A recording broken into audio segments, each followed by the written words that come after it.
السلام علیکم ورحمۃ اللہ وبرکاتہ۔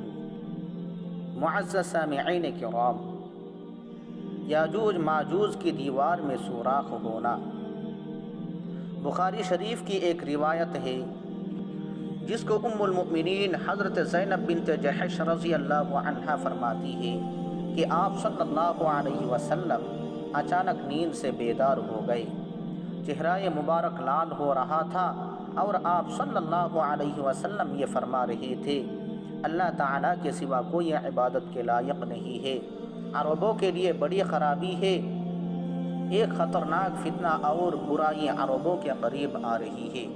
آج یاجوج ماجوج کی دیوار میں اتنا سوراخ ہو گیا۔ اور پھر حضور صلی اللہ علیہ وسلم نے انگوٹھا اور شہادت کی انگلی ملائی اور سوراخ بنایا۔ حضرت زینب رضی اللہ عنہا حضرت زینب بنت جحش رضی اللہ عنہا نے پوچھا، یا رسول اللہ، ہم ہلاک ہوں گے؟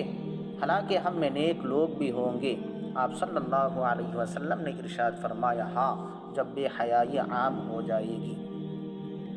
معزز سامعین کرام، اور ہمیں یہ بات یاد رکھنی چاہیے کہ نبیوں کا جو خواب ہوتا ہے وہ 100% اللہ پاک تبارک و تعالیٰ کی طرف سے وحی اور صحیح ہوتا ہے۔ معزز سامعین کرام، اب دیوار میں سوراخ ہونے کا کیا مطلب ہے؟ چنانچہ اس سلسلے میں بعض علماء فرماتے ہیں کہ حضور صلی اللہ علیہ وسلم کے زمانے میں حقیقت میں اتنا سوراخ ہو گیا تھا، اور بعض حضرات فرماتے ہیں کہ سوراخ ہونے کا مطلب تیسرے خلیفہ حضرت عثمان رضی اللہ عنہ کو شہید کر دیا جانا ہے، یعنی لوگ حضرت عثمان رضی اللہ عنہ کو ظلماً شہید کر دیں گے۔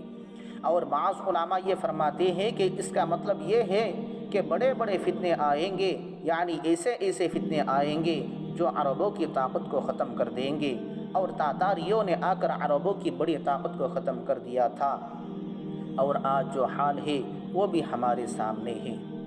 معزز سامعین کرام، اس کا مطلب بعض علماء اس طرح فرماتے ہیں کہ قریشیوں کی حکومت عرب سے ختم ہو جائے گی، اور ختم ہو گئی۔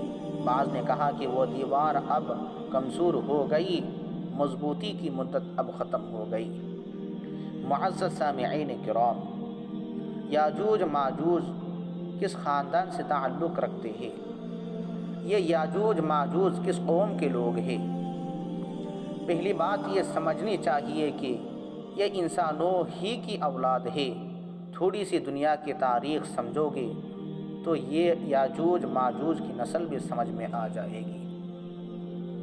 حضرت نوح علیہ السلام کے زمانے میں پانی کا بہت بڑا سیلاب آیا تھا اور پوری دنیا کے لوگوں کو غرق کر دیا تھا۔ صرف تقریباً 80 یا 82 آدمی جو کشتی میں بیٹھے تھے ان کو اللہ تعالیٰ نے بچایا تھا۔ پھر یہ کشتی 6 مہینے تک پانی میں رہی۔ فلسطین میں جودی نام کا ایک پہاڑ ہے۔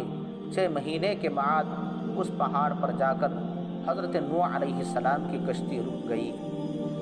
10 رجب سے 10 محرم تک کشتی پانی میں رہی، اور حضرت نوح علیہ السلام کشتی سے اتر کر لوگوں کو لے کر دنیا میں آئے اور نئی دنیا شروع ہوئی۔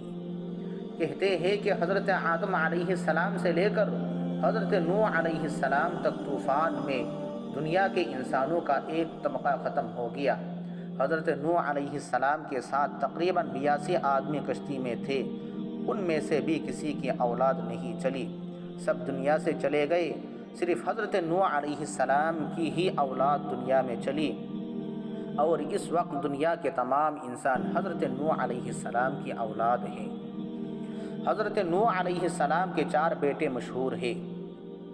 نمبر 1 سام، نمبر 2 حام، نمبر 3 یافس، نمبر 4 کنعان۔ کنعان تو ایمان نہیں لایا، اس لیے وہ پانی میں ڈوب گیا۔ بعض مفسرین لکھتے ہیں کہ کنعان آپ کی بیوی کے اگلے شوہر کا بیٹا تھا۔ سام، حام، یافس یہ 3 کشتی میں تھے۔ جتنے عرب لوگ ہیں وہ حضرت نوح علیہ السلام کے بیٹے سام کی اولاد ہے، اور جتنے بھی حبشی اور دوسرے لوگ ہیں وہ سب حام کی اولاد ہے، اور یاجوج ماجوج حضرت نوح علیہ السلام کے بیٹے یافس کی اولاد ہے۔